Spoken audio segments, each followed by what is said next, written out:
Hello guys, hope you are doing well. Welcome you all in my channel TRC Freak.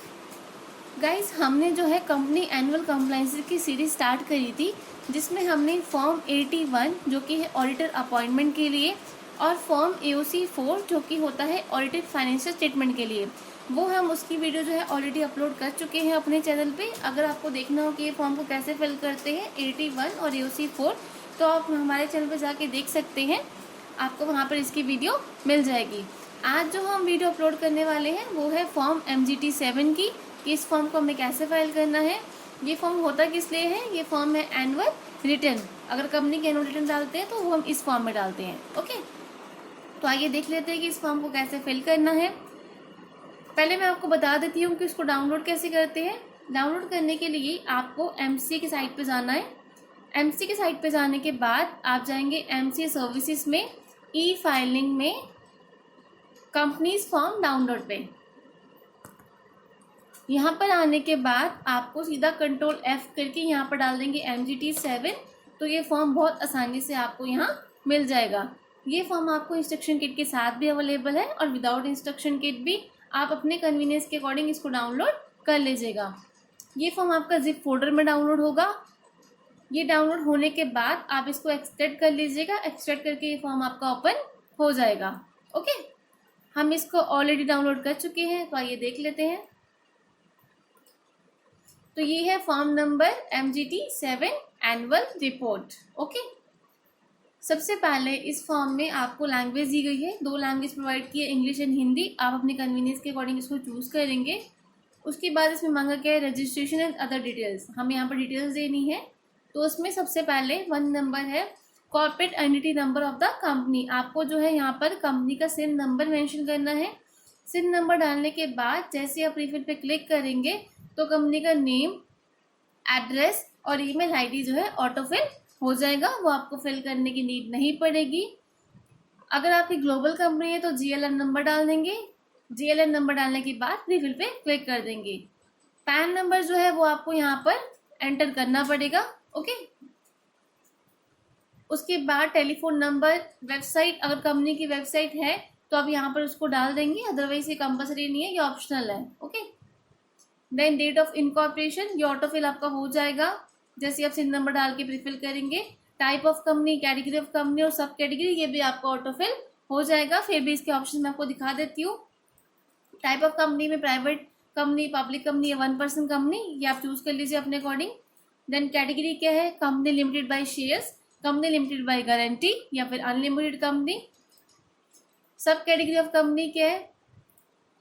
Indian non government company या फिर union government company या state government company या फिर guaranteed association company और subsidiary of foreign company. तो ये आप choose कर लीजिएगा अपने अकॉर्डिंग।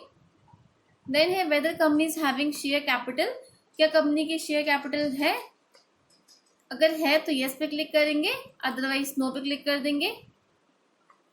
उसके बाद where shares listed on recognize stock exchange, क्या आपके शेयर जो है वो रिकॉग्नाइज स्टॉक एक्सचेंज में लिस्टेड है? अगर लिस्टेड है तो यस पे क्लिक करेंगे, अदरवाइज नो पे क्लिक कर दीजिएगा। अगर आपके शेयर्स जो है लिस्टेड होते हैं किसी भी रिकॉग्नाइज स्टॉक एक्सचेंज में, तो आपको जो है उसकी डिटेल यहाँ पर मेंशन करनी होगी। जैसे आप यस पे क्लिक करेंगे तो ये आपको डिटेल मांगेगा, तो उसमें आपको मेंशन करना है। क्या क्या मेंशन करना है? स्टॉक एक्सचेंज का नेम, देन उसका कोड। अगर आपकी कंपनी, अगर मान लीजिए आपकी कंपनी में एक से ज़्यादा स्टॉक एक्सचेंज में लिस्टेड है तो उनके कोड्स को ऐड कर लीजिएगा under the same category. For example मैं आपको बता देती हूँ, जैसे मान लीजिए एक कंपनी लिस्टेड है दिल्ली, कैलकाटा, नागपुर, कोचीन, तो आपको जो क्या करना है, जो इसके एक्सचेंज कोड है वो डालने हैं आपको। मान लीजिए दिल्ली का कोड है 2, नागपुर का कोड है 3, उसके बाद कैलकाटा का कोड है 2, देन कोचिंग का कोड है 8। तो आप उसको क्या करना है, अगर ए कोड में आते हैं तो ए में आपको 2 और 3, देन 2 और 3 को मिला के, मतलब दिल्ली और कैलकाटा को मिला के A5 आ जाएगा, और नागपुर और कोचिंग को मिला के 2 + 8 10 आ जाएगा। तो A5B10 ये आपका कोड आ जाएगा। ओके, उसके बाद आपको फाइनेंशियल ईयर डालना है। यहाँ पर कब से कब तक आपका फाइनेंशियल ईयर है वो यहाँ पर मेंशन कर दीजिएगा। किसी किसी का मिड में होता है तो अपने अकॉर्डिंग आप डाल लीजिएगा। Then whether annual general meeting held, क्या आपकी कंपनी की एनुअल जनरल मीटिंग हुई है? अगर होती है तो येस, अदरवाइज नो पे क्लिक कर दीजिएगा। अगर एजीएम हुई है तो यहाँ पर उसकी डेट मेंशन करनी है। ड्यू डेट ऑफ एजीएम क्या है वो यहाँ पर आपको मेंशन करनी है। अगर कोई एक्सटेंशन होती है एजीएम में, एजीएम की कोई एक्सटेंशन की गई है तो येस या नो अपने अकॉर्डिंग इसको सिलेक्ट कर लीजिए। अगर आपका एक्सटेंशन होती है उसका अप्रूवल लेटर होगा तो आपको जो है वो उसको अटैचमेंट में अटैच करना पड़ेगा। ओके, अदरवाइज नो पे क्लिक कीजिए। उसके बाद है प्रिंसिपल बिजनेस एक्टिविटी क्या है कंपनी की, वो आपको यहाँ पर मेंशन करनी है। नंबर ऑफ बिजनेस एक्टिविटी कितनी एक्टिविटीज़ है, मान लीजिए 2 है तो आपको यहाँ पर सिलेक्ट करना है मेन एक्टिविटी ग्रुप कोड क्या है, उसके बाद डिस्क्रिप्शन उसका बताना है, then business activity code, description of business activity आपको यहाँ चूज करेंगे तो ये डिटेल्स जो ऑटोफिल होती जाएगी। ये कोड आपको कहाँ से चूज करनी है वो मैं अटैचमेंट में आपको अटैच कर दूंगी, कहाँ से आप सिलेक्ट कर सकते हैं। ये देखिए यहाँ से आप अपना कोड सेलेक्ट कर सकते हैं अपना जो है प्रोडक्ट देखकर। मान लीजिए इलेक्ट्रिसिटी, गैस, स्टीम वगैरह का हम काम करते हैं तो D1, D2, D3 जो भी आपका कोड है वो सिलेक्ट कर लीजिए। वाटर सप्लाई या सीवरेज का काम करते हैं, कंस्ट्रक्शन या फिर ट्रेड या ट्रांसपोर्ट एंड स्टोरेज, इंफॉर्मेशन या कम्युनिकेशन लाइन में, या फाइनेंशियल इंश्योरेंस सर्विस या रियल स्टेट, तो अपने अकॉर्डिंग इसको सिलेक्ट कर लीजिएगा। मान लीजिए professional, scientific and technical work है तो यहाँ से हम सिलेक्ट करेंगे M। ओके, ये आ गया professional, scientific and technical work. इसमें कोड सिलेक्ट करेंगे M2। तो हमारा काम क्या हो गया, accounting, book keeping, auditing activities and tax consultancy, ये मान लो हमारा काम है। उसके बाद percentage of turnover of the company, कितनी कंपनी टर्नओवर है वो यहाँ पर हमें मेंशन करनी है। ऐसे जितने हम प्रोडक्ट्स, जितने हम एक्टिविटीज में काम करते हैं वो हमें यहाँ पर सिलेक्ट कर लेना है। ओके, उसके बाद है particulars of holding, subsidiary and associate company including joint ventures. अगर आपकी कोई होल्डिंग कंपनी, सब्सिडरी कंपनी या फिर एसोसिएट कंपनी है तो उसकी डिटेल आपको यहाँ पर मेंशन करनी है। जॉइंट वेंचर्स भी कोई है तो उसकी डिटेल आपको यहाँ पर मेंशन करनी है। कितनी कंपनीज है उसके पहले यहाँ पर मेंशन कर देंगे। मान लीजिए 2 है तो 2 पे क्लिक करेंगे। यहाँ पर कंपनी का नेम डालना है, उसका सिन नंबर, उसके बाद होल्डिंग है, सब्सिडरी, एसोसिएट या जॉइंट वेंचर वो यहाँ से आपको सिलेक्ट करना है, और कितना परसेंटेज ऑफ शेयर आप हेल्ड है वो यहाँ पर आपको डाल देना है। ठीक है, तो जितनी कंपनीज की होल्डिंग, सब्सिडी, एसोसिएट कंपनी अगर कोई है तो उस डिटेल आप यहाँ पर डाल दीजिएगा, उतने जो है नंबर कॉलम यहाँ पर जनरेट कर लीजिएगा। देन 4th पार्ट है share capital, debenture, other securities of the company. उसके बाद जो है हमें शेयर कैपिटल, अगर कंपनी की शेयर कैपिटल है तो हमें इसी डिटेल भरनी है, अगर शेयर कैपिटल नहीं है तो हम इसको स्किप कर सकते हैं। तो अगर शेयर कैपिटल कंपनी की है तो पहले हमें इक्विटी शेयर कैपिटल की डिटेल यहाँ पर मेंशन करनी है कि total number of equity share कितने हैं, उसमें से ऑथराइज कितने करे, इशू कितने की, सब्सक्राइब कितने की और पेड अप कैपिटल कितनी है। फिर then total amount of equity share कितना हुआ वो यहाँ पर हम डाल देंगे।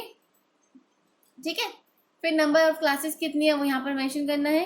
Class of shares, number of equity share कितनी है, उसकी नॉमिनल वैल्यू कितनी है, then total number of equity share कितना हो वो यहाँ पर मेंशन कर देंगे। मान लीजिए यहाँ पर हमारा आ गया 10,000 इक्विटी शेयर्स है, पहले हमें यहाँ मेंशन करना पड़ेगा।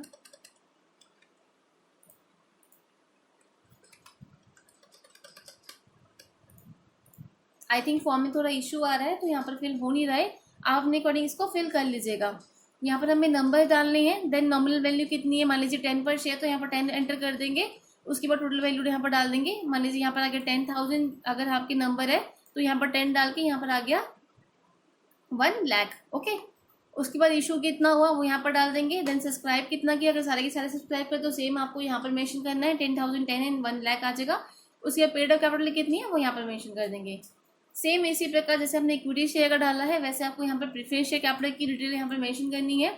Total number of preference share कितनी है और उसका जो अमाउंट है वो कितना है, ऑथराइज कितनी कैपिटल है, इशूड कैपिटल कितनी है, सब्सक्राइब कितनी करी और पेड अप कितनी है। ओके, मोस्टली कंपनीज में वैसे आपको सिर्फ इक्विटी शेयर ही दिखेगी, प्रेफरेंस शेयर आपको कम ही देखने को मिलेगी। अगर इनकेस आपकी कंपनी के केस में प्रेफरेंस शेयर कैपिटल है तो आप यहाँ पर उसको एंटर कर सकते हैं। Then class of company same वैसे जैसे इक्विटी शेयर में हम डाला था वो यहाँ पर मेंशन कर देंगे। नंबर ऑफ कितने प्रेफरेंस शेयर है, उसकी नॉमिनल वैल्यू कितनी है, टोटल प्रेफरेंस शेयर कितने हुए।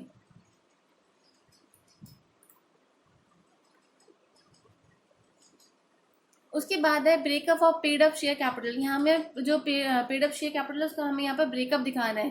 जैसे मान लीजिए इक्विटी शेयर है, तो बिगनिंग में कितनी थी, मतलब जो हमारा ईयर जिसकी हम रिटर्न फाइल कर रहे हैं उसका जो बिगनिंग में कितने हमारे पास शेयर्स थे, फिर देन पूरे साल में कितना इंक्रीज हुआ, चाहे किसी के भी थ्रू, मान लीजिए आपने पब्लिक इशू किया या राइट इशू किया या बोनस इशू किया या प्राइवेट प्लेसमेंट या ईसॉप क्या होता है, ईसॉप में जो है जो कंपनी है वो अपने एम्प्लॉयज़ को जो शेयर है वो थोड़े कम प्राइस में इशू करती है, या फिर आपने sweat equity share allotted conversion किया प्रेफरेंस शेयर का या फिर डिबेंचर्स का, तो जो भी है वो अपने अकॉर्डिंग यहाँ पर डाल लीजिएगा। सबसे पहले आपको नंबर ऑफ शेयर्स डालनी है, फिर नॉमिनल अमाउंट कितना होगा, पेड अप अमाउंट कितना है और प्रीमियम अगर है तो यहाँ पर डाल लीजिएगा, अदरवाइज यहाँ पर 0। जहाँ जहाँ वैल्यू मान लीजिए आपको पुट नहीं करनी है तो आपको ब्लैंक नहीं छोड़ना है, वहाँ वहाँ आपको 0 पुट करना है। ओके, अदर्स में आप यहाँ पर 0 डाल दीजिएगा, ब्लैंक नहीं छोड़ना है कुछ भी आपको। उसके बाद सबसे पहले से बोला कि कोई इंक्रीज मतलब शेयर्स में कोई इंक्रीज आया तो यहाँ पर मेंशन करना है, अगर कोई डिक्रीज हुआ है जैसे बाई बैक कर लिया, मान लीजिए शेयर कोई फॉरफिट हो गई या फिर share capital reduction in share capital हो गया तो उसकी डिटेल हमें यहाँ पर मेंशन करनी है, अदरवाइज 0 पुट कर दीजिएगा। उसके बाद at the end of the year कितना रह गया वो यहाँ पर आ जाएगा। सेम इसी प्रकार हमें प्रेफरेंस शेयर की डिटेल डालनी है, बिगनिंग में कितना था, इंक्रीज कितना हुआ, देन डिक्रीज कितना हुआ। ओके, उसके बाद है detail of stock split consolidated during the year, कितने शेयर जो स्प्लिट या कंसोलिडेटेड किए गए हैं पूरे साल में वो हमें यहाँ पर मेंशन करनी है। स्प्लिट या कंसोलिडेशन से पहले कितने शेयर्स थे, उसकी फेस वैल्यू कितनी थी वो यहाँ पर मेंशन करना है। देन स्प्लिट होने के बाद या फिर कंसोलिडेशन के बाद कितने शेयर्स और उसकी फेस वैल्यू है वो यहाँ पर हमें मेंशन करना है। ओके, उसके बाद details of shares debenture transfers is closure date of the last financial year और in the case of first return at any time since the incorporation of the company. इसमें हमें जो है शेयर्स या फिर डिबेंचर्स ट्रांसफर अगर कोई हमने किया है तो उसकी डिटेल हमें देनी है। मान लीजिए कोई शेयर ट्रांसफर किए या फिर डिबेंचर ट्रांसफर किए तो उसकी डिटेल हमें यहाँ पर मेंशन करनी है। अगर करें तो यस पे क्लिक करेंगे और जो है हमें उसकी डिटेल जो है अटैच करनी पड़ेगी। अगर नहीं कर रहे हैं तो सिंपली आप नो पे क्लिक कर सकते हैं। मान लीजिए आपने कि 10 से ज़्यादा अगर हमने ट्रांसफ़र की है, if there more than 10 transfer of shares, तो जो ज़्यादा अगर मान लीजिए ज़्यादा ट्रांजेक्शन होने के कारण अगर डिटेल अटैच नहीं कर पाते हैं फॉर्म में तो आपको क्या है येस पे क्लिक तो करना है। येस पे क्लिक करने के बाद डिटेल जो है आप CD या फिर किसी भी डिजिटल मीडिया के थ्रू आप डिजिटल जुरिडिक्शनल ROC में को सबमिट करा सकते हैं। ओके, अगर कोई ट्रांसफर नहीं किया तो सिंपली नो पे क्लिक कीजिए। देखिए यहाँ पर लिखा हुआ है in case list of transfer exceed 10, अगर 10 से ज़्यादा होते हैं तो आपके पास ऑप्शन होता है कि आप जो सेपरेट शीट अटैचमेंट करके या फिर सबमिशन ऑफ CD या डिजिटल मीडिया के थ्रू भी अटैच इसको सबमिट कर सकते हैं। उसके बाद है date of the previous annual general meeting, जो अगर कोई आपकी प्रीवियस एनुअल जनरल मीटिंग हुई है तो उसकी डेट आपको यहाँ पे मेंशन करनी है। ये भी कंपलसरी नहीं है, ये ऑप्शनल है। अगर आपकी हुई है तो आप यहाँ पर एंटर कर दीजिए, अदरवाइज को स्किप कर दीजिए। फिर date of registration of transfer, अगर कोई ट्रांसफ़र का रजिस्ट्रेशन हुआ है तो उसकी डेट आपको यहाँ पर मेंशन करनी है। कोई ट्रांसफ़र हुआ है उसका रजिस्ट्रेशन हुआ होगा, मतलब ट्रांसफरी सबकी डिटेल जो है उसमें आपको मेंशन करनी पड़ेगी। किस टाइप का ट्रांसफ़र हुआ है, इक्विटी, प्रेफरेंस या डिबेंचर या फिर स्टॉक, पहले वो यहाँ पर मेंशन करना है। देन नंबर ऑफ शेयर्स कितने हैं, डिबेंचर्स कितने, अगर डिबेंचर्स करें या फिर शेयर्स करें तो उसका नंबर यहाँ मेंशन करना है और अमाउंट पर शेयर कितना है वो यहाँ पर डालना है। लेजर फोलियो ऑफ ट्रांसफर है वो यहाँ पर आपको डालना है, बट ये कंपलसरी नहीं है, आप इसको स्किप भी कर सकते हैं। देन ट्रांसफर का नाम, sir name, middle name, first name, मतलब कंप्लीट नेम उसका मेंशन करना है। उसके बाद ट्रांसफर का नेम आपको यहाँ मेंशन करना है। तो सारी डिटेल आपको यहाँ पर मेंशन करनी पड़ेगी अगर कोई भी ट्रांसफर आप करते हैं तो।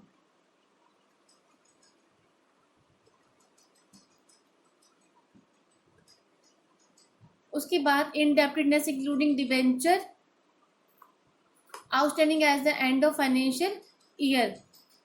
इसमें क्या आपको, इसमें जो आपको है ना टोटल डिबेंचर, लोन्स या फिर डिपॉजिट जो कंपनी ने लिए हैं और फाइनेंशियल ईयर तक, मतलब जो है फाइनेंशियल ईयर के एंड तक वो अभी तक आउटस्टैंडिंग पड़े हैं, तो उसकी डिटेल आपको यहाँ पर डालनी है। नॉन कन्वर्टेबल डिबेंचर्स है या फिर पार्टली कन्वर्टेबल डिबेंचर्स है या फिर फुली कन्वर्टेबल डिबेंचर है तो डिटेल आपको यहाँ पर डालनी पड़ेगी। नंबर ऑफ यूनिट्स कितने थे, नॉमिनल वैल्यू पर यूनिट कितनी है, टोटल वैल्यू कितनी है वो यहाँ पर मेंशन करनी है। कोई सिक्योर्ड लोन है including interest outstanding accrued but not due for payment excluding deposit, deposit को छोड़ के वो यहाँ पर हमें डालना है। देन कोई अनसिक्योर्ड लोन है तो उसकी डिटेल हमें यहाँ पर मेंशन करनी है। कोई डिपॉजिट वगैरह है जो फाइनेंशियल ईयर के एंड तक आउटस्टैंडिंग रह गया है तो उसकी डिटेल हमें यहाँ पर मेंशन करनी है। ओके, उसके बाद डिटेल ऑफ डिबेंचर्स, डिबेंचर की डिटेल देनी है हमें कि नॉन कन्वर्टेबल डिबेंचर कोई है, पार्टली कन्वर्टेबल या फिर फुली कन्वर्टेबल डिबेंचर्स आपके हैं outstanding as the beginning of the year. जो आपका ईयर है मतलब एक साल में जिसकी आप जो है एनुअल रिटर्न फाइल कर रहे हैं उसकी स्टार्टिंग में कितने थे, इंक्रीज ड्यूरिंग द ईयर पूरे साल अगर कोई उसमें इंक्रीज हुए हैं, कुछ बढ़े हैं तो यहाँ पर मेंशन कर देंगे, डिक्रीज मतलब कोई घटे हैं उसमें से शेयर तो यहाँ पर डाल देंगे, या फिर outstanding as the end of the financial year last में कितने बचे। सबसे पहले स्टार्टिंग में बिगनिंग में कितने थे, इंक्रीज कितने हुए, देन डिक्रीज कितने और कितने बचे वो यहाँ पर आ जाएगा। सेम इसी में पार्टली और फुली कन्वर्टेबल का भी यहाँ पर दिया गया है। उसके बाद है securities other than shares and debentures, shares and debentures के अलावा जो सिक्योरिटीज बची है उसकी डिटेल हमें यहाँ पर मेंशन करनी है। कितनी सिक्योरिटीज है वो यहाँ पर डाल देंगे, फिर टाइप ऑफ सिक्योरिटी किस टाइप की सिक्योरिटी है, फिर नंबर ऑफ सिक्योरिटीज कितनी है, उनकी नॉमिनल वैल्यू क्या है, टोटल नॉमिनल वैल्यू क्या है, paid up value of each unit की पेड अप वैल्यू क्या और टोटल पेड अप वैल्यू क्या है वो यहाँ पर आपको मेंशन करनी है। यहाँ पर ईच यूनिट की डालनी है और यहाँ पर total paid up value. Okay, उसके बाद आता है 5th पॉइंट में turnover and net worth of the company as defined in the company से 2013। आपको कंपनी की कितनी टर्नओवर और कितनी नेटवर्थ है वो यहाँ पर आपको मेंशन करनी है जो कि डिफाइन की गई है कंपनीज एक्ट 2013 में। ये तो हर कंपनी को यहाँ पर मेंशन करना ही करना है कि उनकी टर्नओवर और कितना नेटवर्क कितना है वो यहाँ पर आपको मेंशन करना है।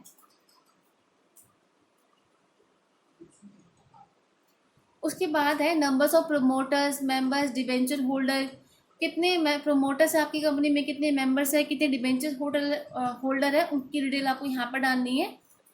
Details promoters member other than promoters debenture holder. सबसे पहले promoters beginning of the year में कितने थे और एंड ऑफ द ईयर में कितने हैं। उसके बाद मेंबर्स, प्रोमोटर के अलावा जो मेंबर्स बचते हैं वो बिगिनिंग में कितने थे और एंड में कितने हैं। उसके बाद डिबेंचर होल्डर बिगिनिंग में कितने थे और एंड में कितने हैं।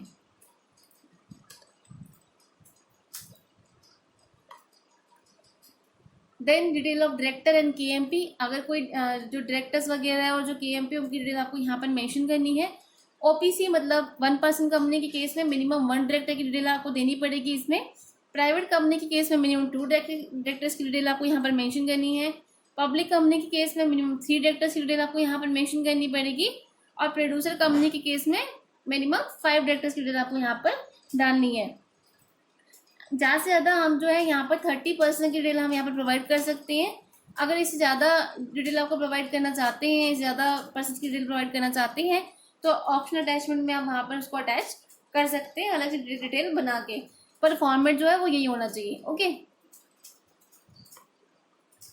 तो पहले बोर्ड ऑफ डायरेक्टर प्रोमोटर कितने हैं, नॉन प्रोमोटर कितने हैं, non independent executive non executive दोनों हमें यहाँ पर डालने हैं। बिगिनिंग में कितने थे ईयर के, एंड में कितने थे और परसेंटेज ऑफ शेयर कितने उन्होंने हेल्ड किए हैं वो यहाँ पर हमें डालना है। Non promoter, nominee, director, representative वो सब हमें यहाँ पर मेंशन करना है। उसके बाद number of directors and KMP who is not director as on the financial year end date. Financial year की एंड डेट तक कोई ऐसा डायरेक्टर बचा या फिर केएमपी जो कि आप डायरेक्टर नहीं है तो उस डिटेल में हमें यहाँ पर मेंशन करनी है जो कि फाइनेंशियल ईयर के क्लोजर के टाइम पे डायरेक्टर हो या फिर केएमपी हो। ओके,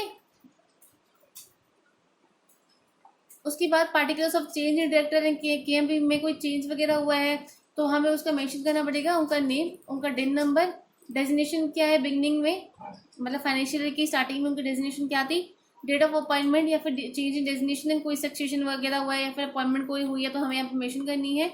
नेचर ऑफ चेंज क्या है वो यहाँ पर हमें डालना है। ओके, उसके बाद meetings of members, class of members, board, committees और द बोर्ड ऑफ डायरेक्टर्स,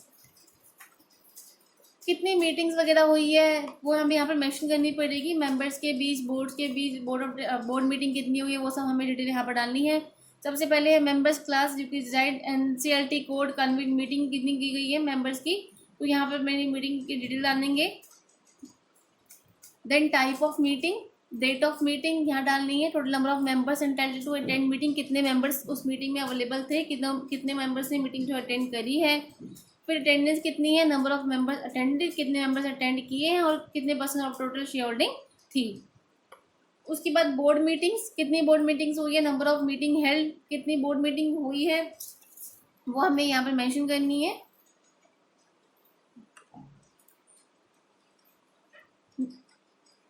देखिए मैक्सिमम हम इसमें 12 जो है बोर्ड मीटिंग्स की डिटेल एंटर कर सकते हैं, इसके ऊपर आप डिटेल ऐड नहीं कर पाएंगे। देखिए अगर आपको इस 12 के ऊपर अगर आपको बोर्ड मीटिंग्स अगर आपकी कंपनी की हुई है, अगर आपको एंटर करना है तो आप जो है अलग से उसका फॉर्मेट इसी फॉर्मेट में बना के उसका जो है अटैचमेंट बना दीजिएगा और अदर ऑप्शनल अटैचमेंट उसको अटैच कर दीजिएगा। ओके, तो यहाँ पर डाल देंगे हम डेट ऑफ मीटिंग, कब मीटिंग हुई थी, total number of director associated as on the date of meeting, कितने डायरेक्टर्स थे उस टाइम पे, कितने डायरेक्टर्स मतलब अवेलेबल थे, नंबर ऑफ डायरेक्टर कितने डायरेक्टर्स अटेंड किया और परसेंटेज ऑफ अटेंडेंस कितनी है वो हमें यहाँ पर मेंशन करनी है। इससे हमें पता चलता है कि कितने डायरेक्टर्स ने मीटिंग जो है अटेंड करी है और कितने उन्होंने जो नोटिस वगैरह निकाले हैं, तो उन पर वो डिपेंड करता है कि डिसीजन मेकिंग में कितने डायरेक्टर्स अवेलेबल थे। कमेटी मीटिंग अगर कोई जितनी हुई है वो हमें यहाँ पे मेंशन करनी है। 10 का मीटिंग हम यहाँ पर डाल सकते हैं, 10 के ऊपर डालेंगे तो यहाँ पर नहीं आएगा। उसके बाद हम जो है अगर हमें इससे ज़्यादा हमारी कंपनी में कमेटी मीटिंग होती है तो हमें सेम ऑप्शनल अटैचमेंट में उसको अटैच करना होगा इसी फॉर्मेट में बना के। Okay, first meeting, then date, कब हुई थी meeting, total number of member as on the date of meeting, कितने मेंबर्स थे उस टाइम पे वो यहाँ पर डालना है, अटेंडेंस डालनी है, देन हमें उसके बाद कि कितने मेंबर्स अटेंड किया और परसेंटेज ऑफ अटेंडेंस क्या है वो हमें यहाँ पर मेंशन कर देंगे। उसके बाद है remuneration of directors and KMP, अगर कोई रेमुनेशन वगैरह है डायरेक्टर्स की या केएमपी की तो आपको यहाँ पर मेंशन करना होगा उनका, अगर नहीं है तो सिंपली नील पे क्लिक कर दीजिएगा, अगर है तो हमें यहाँ पर मेंशन करना है कि कितने मैनेजिंग डायरेक्टर है, कितने होल टाइम डायरेक्टर है, कितने मैनेजर जिनकी रेमुनेशन हमें डिटेल यहाँ पर डालनी है। मान लीजिए 2 है तो देख लीजिए जैसे आप जो नंबर आप यहाँ पर डालेंगे ना उतने यहाँ पर जो है कॉलम जनरेट होते जाएंगे। तो सबसे पहले हमें उनका नाम डालना है, डेजिग्नेशन, ग्रॉस सैलरी कितनी है, कमीशन कितनी हो जाती है उनकी, स्टॉक ऑप्शन है या फिर स्वेट इक्विटी कोई वगैरह है उनका या फिर अदर्स, मतलब इसके अलावा कोई अगर आप उनकी सैलरी या फिर कमीशन कोई और प्रकार की उनकी इनकम होती है तो हम अदर्स में डाल देंगे, टोटल अमाउंट उनका आ जाएगा। उसके बाद सीईओ, सीएफओ और कंपनी सेक्रेटरी कितनी है, उनकी रेमुनरेशन डिटेल, उनकी सैलरी डिटेल हमें यहाँ पर डालनी है। सेम उसी प्रकार name, designation, gross salary, commission, stock option, sweat equity, others, total amount. इसी वे में number of other directors whose remuneration details are entered, और कोई डायरेक्टर आपका बचता है तो उस डिटेल हम यहाँ पर डाल देंगे, मान लीजिए इंडिपेंडेंट कोई डायरेक्टर है तो उस डिटेल हम यहाँ पर डाल सकते हैं। उसके बाद है matters related to certification of compliance and disclosure, whether the company has made compliance or disclosure in respect of applicable provision of the Companies Act 2013, क्या कंपनी ने ऐसे कॉम्प्लाइंसेस बनाए हैं, ऐसे डिस्क्लोजर्स बनाए हैं जो कंपनीज एक्ट 2013 के अकॉर्डिंग, तो हम उस पर येस पे क्लिक कर देंगे। अगर आपने जो उसके कॉम्प्लाइंसेस फॉलो नहीं करें कंपनीज एक्ट 2013 के, तो हम आपको यहाँ पर जो है रीजन देना होगा कि आपने कॉम्प्लाइंसेस और डिस्क्लोजर क्यों नहीं फॉलो किया है। ओके, उसके बाद आता है पेनल्टी एंड पनिशमेंट डिटेल्स, हमें यहाँ डालनी है, detail of penalty punishment impose on company director officer, कोई भी पेनल्टी या फिर पनिशमेंट इम्पोज की गई है कंपनी पे या फिर डायरेक्टर्स पे या फिर ऑफिसर्स पे, उसकी डिटेल हमें यहाँ पर मेंशन करनी पड़ेगी, अगर नहीं है तो सिंपली नील पे क्लिक कर दीजिए। उसके बाद कोई कंपाउंडिंग ऑफेंस किया गया है तो उस डिटेल यहाँ पर आ जाएगी, अगर नहीं है तो सिंपली नील पे क्लिक कर दीजिए। Then whether complete list of shareholders debenture holder has been enclosed as attachment, क्या कंप्लीट लिस्ट आप उसमें अटैच कर रहे हैं, अगर कर रहे हैं तो यस पे क्लिक कीजिए, अदरवाइज नो पे क्लिक कर दीजिएगा। ओके,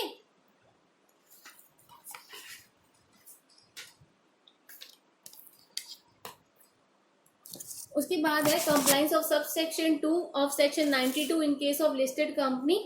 इसमें क्या है, इसमें आपको जो है in case of listed company or company having paid up share capital of 10 crore rupees or more or turn of 50 crore rupees or more, detail of company secretary in full time practice certifying the annual return in form MDT 7। इसमें बोला गया है अगर आपकी या तो आपकी कोई लिस्टेड कंपनी है या फिर आपकी कंपनी जिनकी paid up share capital 10 crore या उससे ज़्यादा है या फिर आपकी टर्नओवर 50 करोड़ या उससे ज़्यादा है, तो आपको जो है कंपनी सेक्रेटरी जो कि होल टाइम प्रैक्टिस में है उनकी डिटेल आपको यहाँ पर मेंशन करनी पड़ेगी, जो कि आप फॉर्म नंबर MGT 8 में देंगे। फॉर्म MGT 8 क्या होता है, फॉर्म MGT8 में क्या है, एक सर्टिफिकेशन है जो कि जब कंपनी के एनुअल रिटर्न फाइल करते हैं तब दिया जाता है प्रैक्टिसिंग कंपनी सेक्रेटरी के द्वारा। हर लिस्टेड कंपनी या फिर कंपनी जिनकी paid up share capital 10 crore या उससे ज़्यादा है या फिर टर्नओवर 50 करोड़ या उससे ज़्यादा है, उनको प्रैक्टिसिंग कंपनी सेक्रेटरी के द्वारा सर्टिफाइड कराना पड़ता है, जो होता है फॉर्म नंबर MGT8 में। ओके, इसका फॉर्मेट कैसे होता है वो भी मैं आपको अटैचमेंट में जो डिस्क्रिप्शन में अटैच करके दे दूंगी आपको, आप वहां से उसको देख सकते हैं। यहाँ पर नेम एसोसिएट ऑफ फेलो है तो यहाँ पर मेंशन करना है, then certificate of practicing number आपको यहाँ पर डालना है, आई वी सर्टिफाइड दैट यहाँ पर आपको क्लिक करना है। उसके बाद आता है डिक्लेरेशन, डिक्लेरेशन में आपको डालना है रेजोल्यूशन नंबर और डेट यहाँ पर मेंशन करना है। देन आपको डीएससी अटैच करनी है डायरेक्टर का और यहाँ पर उनका डिन नंबर मेंशन करना है। उसके बाद आपको CS या CS इन प्रैक्टिस के यहाँ पर डीएससी अटैच करनी है और उनका मेंबरशिप नंबर यहाँ पर डालना है। उसके बाद आता है अटैचमेंट, अटैचमेंट में आपको शेयर होल्डर्स और डिबेंचर होल्डर्स की अगर लिस्ट लगाते हैं तो आपको वो लगाना है। अगर कोई आपने AGM एनुअल जनरल मीटिंग में जो उसकी डेट है उसमें एक्सटेंशन कोई किया है तो उसका अप्रूवल लेटर होगा आपके पास, वो आपको अटैच करना है। MG8 की कॉपी आपको अटैच करनी है। ओके, MGT8 का मैं फॉर्मेट एक बार आपको दिखा देती हूँ। ये देखिए, ये होता है फॉर्म नंबर MGT8 का format, certificate by company secretary in practice. इस फॉर्मेट में होता है आई वी एग्जामिन द रजिस्टर, वो कहते हैं कि मैंने सब रजिस्टर कर लिया है, जिन्होंने रिकॉर्ड मेंटेन किया है books and papers that particular company का is required to maintain under company act 2013 के according and rules made under for the financial year ended. यहाँ पर हम अपना जो ईयर एंड यहाँ पर मेंशन कर देंगे। In my our opinion, to the best of my information, according to the examination carried out by us and explanation furnished to us by the company's officer and agent certified that वो certify करते हैं कि जो annual return state, जो annual return के बारे में पहले वो करते हैं कि उन्होंने जो है पूरा क्लोजर दिया गया है वो बिल्कुल सही है, एडुकेट है। उसके बाद during the aforesaid financial year the company has complied with provision of the act, जो प्रोविजन जो है कंपनी एक्ट फॉलो किए हैं। तो ये कुछ जो है प्रोविजंस है जो है CS देता है कंपनी की तरफ से, वो उसका जो फॉर्म होता है MGT8 इस फॉर्म में उनका दिया जाता है। लास्ट में उनके जो है सिग्नेचर अटैच किए जाते हैं, name of the company secretary का नेम हर जगह, उनका जो है प्रैक्टिसिंग जो नंबर होगा हमें वो यहाँ पर मेंशन करना पड़ेगा, यहाँ पर प्लेस और यहाँ पर डेट। ओके, तो ये होता है फॉर्मेट होता है MGT8 का। आप इसको अपने अकॉर्डिंग इसमें इंफॉर्मेशन में डाल लीजिएगा, अपनी कंपनी का नाम और अपना फाइनेंशियल ईयर यहाँ पर आपने डाल लीजिएगा। ओके, तो मैं इसको वैसे डिस्क्रिप्शन में अटैच कर दूंगी तो आपको दिक्कत नहीं आएगी। शेयर होल्डर्स की लिस्ट कैसे बनती है, डिवेंचर होल्डर्स की लिस्ट, वैसे तो जो आप जो MGT फॉर्म आप डाउनलोड करेंगे MCT की साइट थे उसके साथ भी अटैच होकर आ रहा है कि किस फॉर्मेट में आप बना सकते हैं। मैं आपको दिखाती हूँ जो MGT की साइट से अवेलेबल है। ये देखिए, ये डिबेंचर होल्डर की लिस्ट है, यहाँ पर डिबेंचर होल्डर की डिटेल हम यहाँ डाल सकते हैं, उनका first name, middle name, last name, reference number और नंबर ऑफ डिबेंचर कितने लिए और टोटल नंबर अमाउंट डिबेंचर का कितना वो हमें यहाँ पर डालना है। तो जितने भी हैं आप अपने अकॉर्डिंग यहाँ पर मेंशन कर सकते हैं। ये फॉर्मेट आपको MGT जहाँ से आप जो है फॉर्म डाउनलोड करेंगे वहाँ पर आपको ये अवेलेबल मिल जाएगा, जहाँ से आप MGT से हम डाउनलोड करेंगे वहीं पर आपको ये फॉर्म मिलेगा। इसी प्रकार उन्होंने शेयर होल्डर्स का भी दिया हुआ है, सेम उसी प्रकार आप उनका first name, middle name, last name enter करेंगे, देन फोलियो नंबर, उसके बाद DPID, client ID, account number जो होगा वो यहाँ पर मेंशन कर देंगे, नंबर ऑफ शेयर कितने उन्होंने हेल्ड किए वो यहाँ पर डालेंगे और किस क्लास ऑफ शेयर्स है, किस टाइप ऑफ शेयर्स है वो हमें यहाँ पर डाल देनी है। एक तो ये फॉर्मेट आप इसमें जो है फिल करके इंफॉर्मेशन पुट कर सकते हैं, अदरवाइज आप ये भी फॉर्मेट आप इसमें में भी दे सकते हैं। ये लिस्ट ऑफ शेयर होल्डर्स है, लिस्ट ऑफ डिबेंचर होल्डर है, यहाँ पर नेम डाल देंगे, नंबर ऑफ शेयर्स कितने हेल्ड किए, वैल्यू पर शेयर कितना और अमाउंट कितना वो हमें यहाँ पर मेंशन करना है। ओके, आपने अकॉर्डिंग इसमें नंबर जो ऐड और माइनस कर दीजिएगा। यहाँ पर डिबेंचर होल्डर की डिटेल डालनी है, शेयर यहाँ पर मतलब डिबेंचर होल्डर का नाम, यहाँ पर शेयर होल्डर लिख दिए, यहाँ पर मतलब हमें डालना है डिबेंचर होल्डर, डिबेंचर होल्डर का नाम, कितने नंबर ऑफ इन्होंने डिबेंचर्स होल्ड किए हैं, वैल्यू पर शेयर कितने और अमाउंट यहाँ पर हम मेंशन कर देंगे। तो एक फॉर्मेट ये भी है। ओके,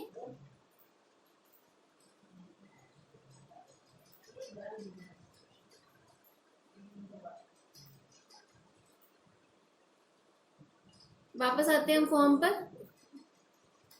उसके बाद ये जो ऑप्शन है मॉडिफाई का ऑप्शन इसलिए होता है, अगर आपने फॉर्म एक बार फिल कर दी और आप चाहते हैं कि जो कोई किसी में आपने इन्फॉर्मेशन गलत फिल कर दी है, तो आप मॉडिफाई पर क्लिक करके उस फॉर्म को वापस से ठीक कर सकते हैं।